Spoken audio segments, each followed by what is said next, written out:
Yo soy muy de pueblo, siempre me ha tirado mucho Don Benito y ha sido un sitio donde me he criado. Yo he practicado atletismo, yo compatibilicé cuando era pequeño el atletismo con el arbitraje y en estas pistas de atletismo he dado muchas vueltas, Y he tenido la suerte, porque era aquello una suerte, de poder pitar en este estadio. Y sobre todo además, cuando antes los estadios no había tanto césped artificial, eran estadios todos de tierra y el 90 o 95% de los partidos que dirigíamos eran siempre en tierra, entonces el poder disfrutar de un campo de césped, aquello era, pues como he comentado antes, un privilegio. Mi padre era de Madrid, mi madre era de aquí del pueblo, entonces bueno, ellos se casaron, yo nací aquí en Don Benito y siempre he vivido aquí en Don Benito. Y bueno, a mi padre le gustaba mucho el fútbol, pero nunca ha tenido ninguna relación con el fútbol. En este caso, el tema del arbitraje muchas veces es un tema, podríamos llamarlo muchas veces familiar, que pasa muchas veces esa afición que tienen los padres, se le intentan pasar a los hijos, muchas veces los hijos han visto desde pequeño que su padre cogía la mochila y se iba a arbitrar y entonces los niños tienden a imitar un poco lo que hacen los padres y en ese aspecto nunca nadie de mi ámbito fue árbitro. Yo siempre digo que a mí me gusta considerarme muchas veces atleta. No porque hoy en día pueda competir a nivel, o sea, un buen nivel, pero yo sigo practicando atletismo a día de hoy. Yo me inicié con 9 años, me inicié en el colegio, porque me gustaba eso de competir, me gustaba el correr carreras y que te dieran poder conseguir una copa o una medalla. Cuando eres niño, pues todas esas cosas te gustan. Entonces yo me inicié pues con 9 años. Tuve una etapa muy buena, y además me siento muy orgulloso de aquello. Yo quedé campeón de Extremadura de cross y campeón de Extremadura de 3000 en categoría cadete. Luego subí a categoría juvenil, en categoría juvenil quedé 10º de España en 5000, pude hacer la mínima para poder competir en los campeonatos de España y me siento muy orgulloso de aquello. A día de hoy sigo haciendo mis carrerillas, sigo haciendo mis populares y me gusta mucho porque además es un deporte que da muchos valores y que te sirven mucho para el día a día, porque es un deporte que si tú tienes que tener condiciones, lógicamente, pero muchas veces es más importante el trabajo diario y si no trabajas diariamente no lo consigues. Entonces el extrapolar un poco esos valores que te da el atletismo en tu vida personal o en mi caso en mi faceta profesional que puede ser el arbitraje es muy importante. El saber que si tú no trabajas no lo consigues, está claro. Pero con trabajo tienes muchas más posibilidades de conseguir pues, los objetivos que te vayas marcando a lo largo de tu carrera o a corto espacio de tiempo. Mi hermano un día llega a casa, mi hermano el deporte pues tampoco ha sido un apasionado del deporte, pero llegó un día diciendo que quería ser árbitro. Entonces, bueno, esto de árbitro, ¿por qué no? Porque lo he visto y me apetece y apúntate conmigo, ven conmigo a él le dijeron dónde te tenías que ir a apuntar. Entonces él le daba mucha vergüenza ahí y me dijo, vente conmigo, te apuntas y después si no te gusta pues lo dejas.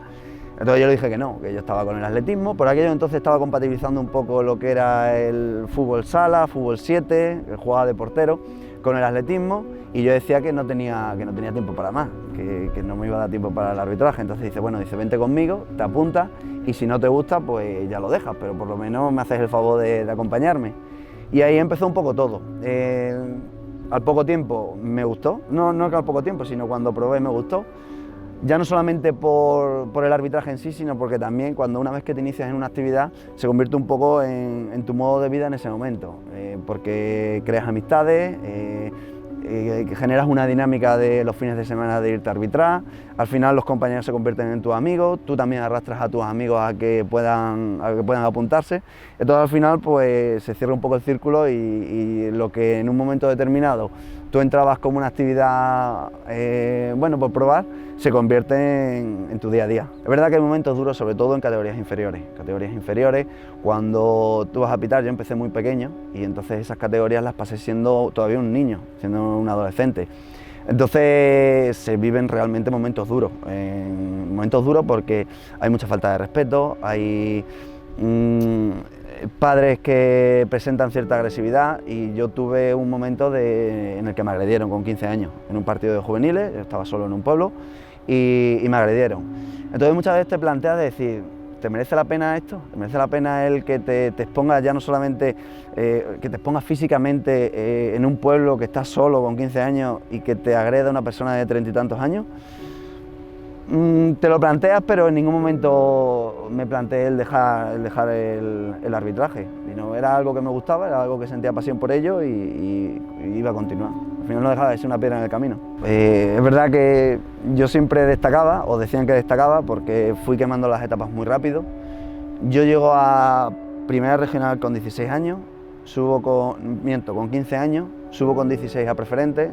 16 años, yo ahora mismo veo chavales con 16 años y me parece una locura, pero bueno, yo subí con 16 años y con 17 subo a tercera división.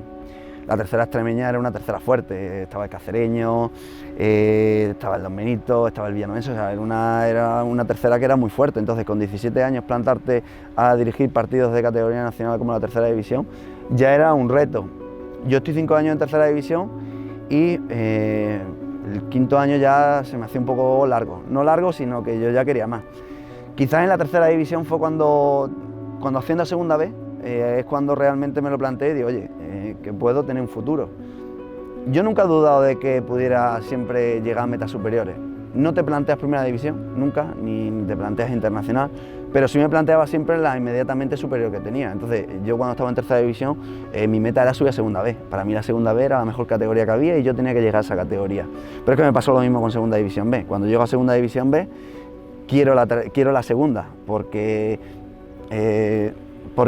me veía que era solvente en los partidos y para ello trabajaba. Y entonces, yo siempre decía, y creo que ha sido una de las bases de éxito, que la categoría más importante, aparte de la que estaba pitando, era la anterior, la que seguía, y siempre estaba con vistas a ella y trabajaba para poder conseguirlo.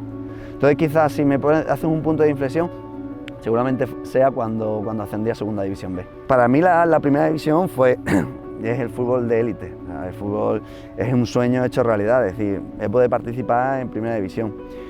Pero lo recuerdo mucho más intenso la segunda división, mi ascenso a segunda división. Es verdad que mediáticamente la primera división es más, pero quizás el de segunda B a segunda A sea mucho más complicado. Lo primero porque pasas de una plantilla de 120 árbitros a una plantilla de 20. Es el cambio del fútbol semiprofesional al fútbol profesional. Y luego no solamente eso, sino que entre 120 árbitros, el quedar clasificado, ese año hubo 5 ascensos, quedar clasificado entre los 5 primeros es muy complicado. Entonces ese recuerdo lo tengo como mucho más intenso que el de la primera división. Además lo recuerdo, estábamos en Salamanca, yo estudié en Salamanca y estaba haciendo exámenes de fin de carrera, o no sé por qué fui allí, a Salamanca. Y estaba con David Ortiz, que es mi mejor amigo, llevamos toda la vida juntos.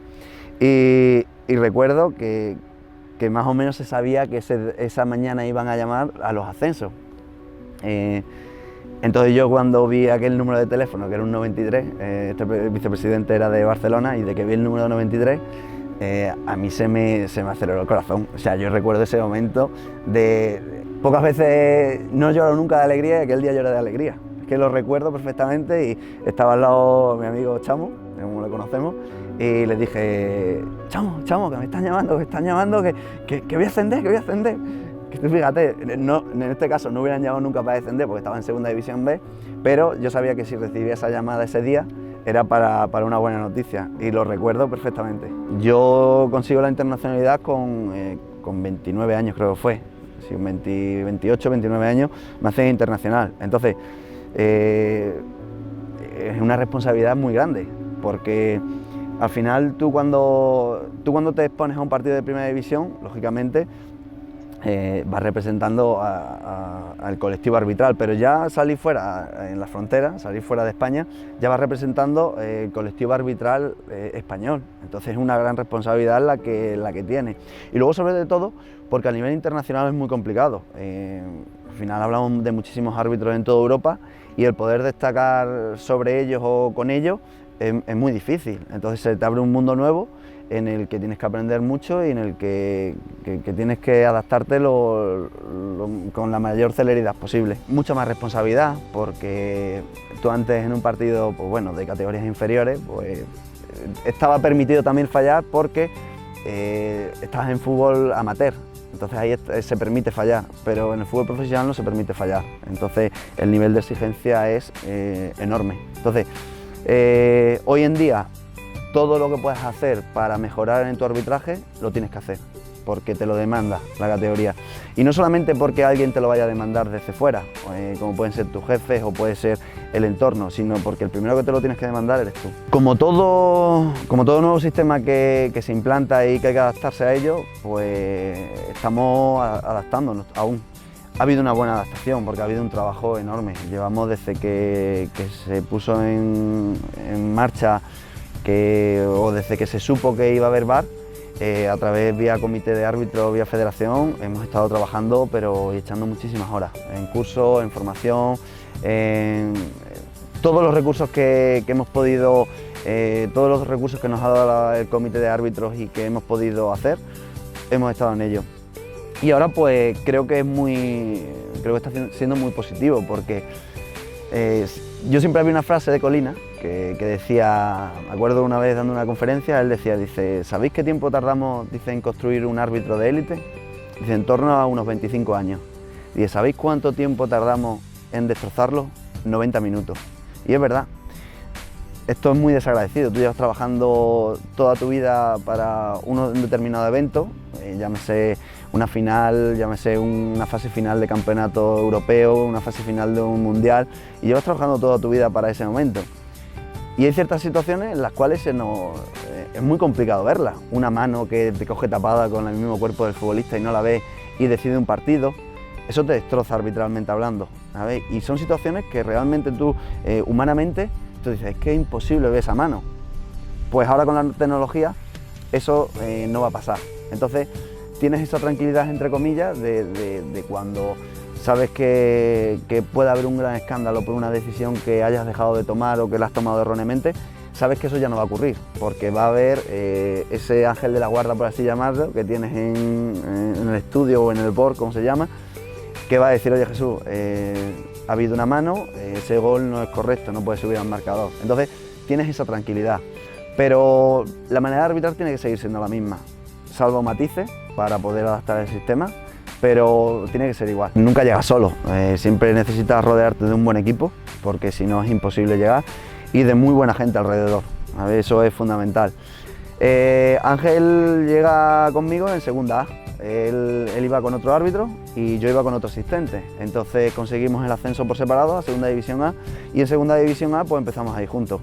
Segunda división estuvimos 3 años y son 7 temporadas actualmente las que estamos haciendo. En primera son 10 años los que llevamos juntos. Entonces Ángel es un excelente compañero de viaje, porque no solamente ya no tienes que compatibilizar con esa persona laboralmente hablando o profesionalmente hablando, sino personalmente. Al final echamos muchísimas horas juntos, y que haya esa compatibilidad y esa reciprocidad entre uno y otro de que él me entienda a mí cuando yo fallo, yo le entiendo a él cuando falla, y que trabajamos los dos en la misma línea sabiendo que el beneficio del colectivo es el beneficio personal. Eso es muy importante, y que además también que cada uno acepte sus roles dentro del equipo. Entonces creo que Ángel es una persona que en ese aspecto se ha adaptado sensacional. Creo que es una persona que personalmente es un 10, y luego también profesionalmente una persona comprometida y una persona que trabaja a diario precisamente para seguir esa línea e intentar dar el máximo en cada partido. El arbitraje para mí lo es todo, y es verdad que muchas veces cuando tú pones tanta pasión, dedicas tanto tiempo, hay cosas que pierdes. A día de hoy me compensa porque hago lo que me gusta. Hoy en día el poder dedicarte o ganarte la vida con lo que sientes pasión por ello o con lo que te gusta, hay poca gente que pueda decirlo. Yo es lo que me ha gustado toda la vida, el arbitrar, y el poderme ganar la vida con ello, para mí es un lujo. lógicamente pierdes muchas cosas. Pierdes muchas cosas porque hoy en día la demanda es mucho mayor y el tiempo que tienes que invertir es mucho, con lo cual ese tiempo que tú dedicas a tu afición o en este caso ya a tu trabajo, es tiempo que no estás dedicando a tu gente.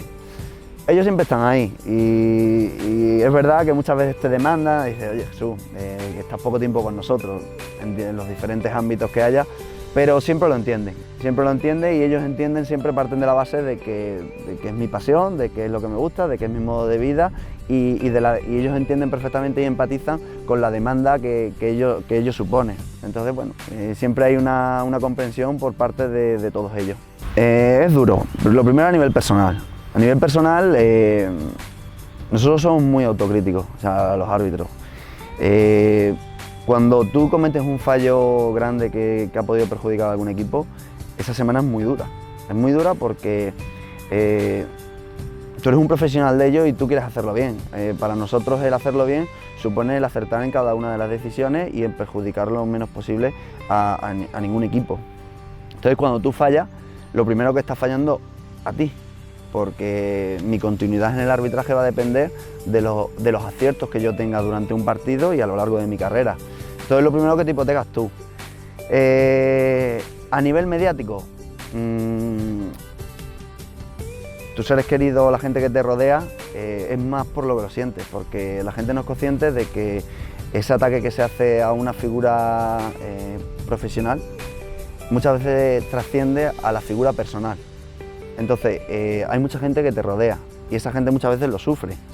Yo siempre digo que a mí me pueden atacar, yo elegí ser árbitro, yo sé las consecuencias que tiene el ser árbitro, pero los que me rodean y las personas que me quieren y que están en mi día a día, muchas veces lo sufren. Y no solamente sufren por todas las críticas que llegan vertidas, que muchas veces, ya te digo, trascienden lo personal, ya es lo personal, ya es a la persona, no al árbitro, sino que ellos también tienen que aguantar muchas veces tus cambios de humor, porque a ti también te afecta el que sepas que profesionalmente no te está viendo bien, porque a lo mejor viene una racha en la que no estás todo lo acertado posible, sabes que profesionalmente no estás acertado y eso te influye en lo personal y en tu relación con ellos.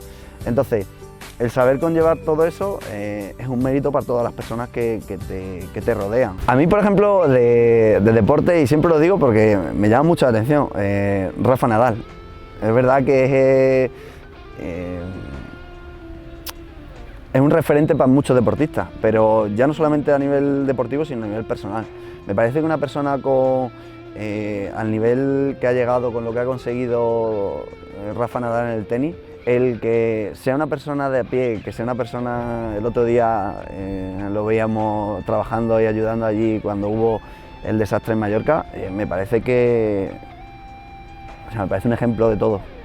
Y muchas veces le escuchas hablar en declaraciones y ver una persona tan coherente, tan sensata a esos niveles, me parece que es un ejemplo para todos. Y sobre todo porque por el nivel de convocatoria que él tiene o el nivel hacia donde él llega. Muchas veces dice la gente, coño, una persona normal, sí, pero es una persona normal que llega a mucha más gente de lo que cualquiera podríamos llegar. Entonces, que una persona que tiene tanto alcance, que llega a tanta gente, que transmite ese tipo de valores, me parece de un mérito extraordinario. Pues últimamente con el bar estamos absorbidos prácticamente, fútbol. Y luego aparte, pues música, escucho muchísima música, todo tipo de música. El cine me gusta. Ahora, por ejemplo, no me he aficionado, como estamos pasando mucho tiempo en Madrid, me he aficionado mucho a los musicales. Entonces yo digo que de aquí a 2 o 3 meses me voy a quedar sin musicales para ir por allí, por Madrid. Pero no sé, me gusta lo que es un poco la cultura. Así, el teatro me gusta mucho. Tengo poco tiempo para ir, pero ahora, por ejemplo, que lo tenemos más al alcance de la mano en Madrid porque estamos invirtiendo mucho tiempo allí, pues el tiempo libre que tengo, pues intento escaparme y intentar empaparme un poco de la cultura aquella. Y luego, pues eso, intento pasar mucho tiempo con mis amigos, con la familia. Bueno, intento ese poco tiempo que queda, pues distribuirlo medianamente cuando puedo con ellos. Es verdad que el 90% de mi tiempo lo dedico al arbitraje, pero sí que me gusta formarme y sí que me gusta tener siempre algo en mente. Yo soy licenciado en Ciencias Ambientales Yo de que terminé la licenciatura en Ciencias Ambientales hice un máster en Ingeniería Energética y Recursos Renovables de 2 años para seguir formándome. Luego hice un máster superior en Prevención de Riesgos Laborales. Y ahora actualmente me falta por presentar el TFM de Formación para el Profesorado de Secundaria. Este máster lo hice realmente porque me gusta el tema de la docencia. Nosotros muchas veces nos reclaman para dar charlas, para ir a hablar de arbitraje, pero la docencia me gusta y me gusta mucho el trabajar con niños. Y me decidí a hacer el máster, estuve haciendo las prácticas en el instituto y la verdad es que me llenó mucho y creo que cuando termine me gustaría seguir relacionado con el mundo del arbitraje, pero lo veo una salida. Y ahora terminando con este máster me he matriculado en primero de Psicología y por la UNED. No sé el tiempo que tardaré en sacarla, no sé si la terminaré sacando o no, pero era algo que llevo tiempo pensándolo, me gusta la psicología, creo que también es una herramienta muy buena que nos sirve a nosotros y que utilizamos bastante en el terreno de juego. Y bueno, me he aventurado a matricularme ahora, estoy muchas veces, como pasamos tanto tiempo fuera de casa, en los viajes, siempre me llevo los libros, con el portátil voy siempre viéndome cosas. Entonces, bueno, es una manera también de invertir ese tiempo que pasas fuera de casa en algo provechoso. Creo que mi padre siempre decía que la formación es algo que no te va a quitar a nadie y creo que el seguir formándote creo que es fundamental. Al final las mentes inquietas es lo que te permite el seguir progresando en el mundo y no me gusta quedarme estancado, me gusta siempre el seguir formándome, el seguir aprendiendo. Y creo que bueno, creo que esa es la mentalidad que debes de tener y esa es la que intento seguir. Los árbitros somos muy inconformistas. Nosotros siempre, tú llegas a Primera División y quieres pitar, quieres llegar a Internacional. Cuando llegas a Internacional quieres pitar la final de la Copa del Rey. Cuando pitas una final de Copa del Rey quieres participar, quieres un partido de Europa League a nivel internacional. Cuando pitas la Europa League quieres la Champions. Cuando quieres la Champions quieres llegar lo máximo posible hasta pitar la final. Cuando pitas una final quieres la segunda. Y todo esto va así sucesivamente. Aquí tienes que tener claro que tus objetivos siempre tienes que estar por arriba, porque en el momento que tú aquí te duermas, te pasan por todos lados. Es decir, o das el 100% o sales de la rueda, o sales del sistema. Entonces, siempre tienes que tener alguna meta que te haga el trabajar el día a día. Entonces, bueno, creo que se ha conseguido mucho, pero todavía queda mucho por conseguir. Y esa es la idea y esa es mi mentalidad.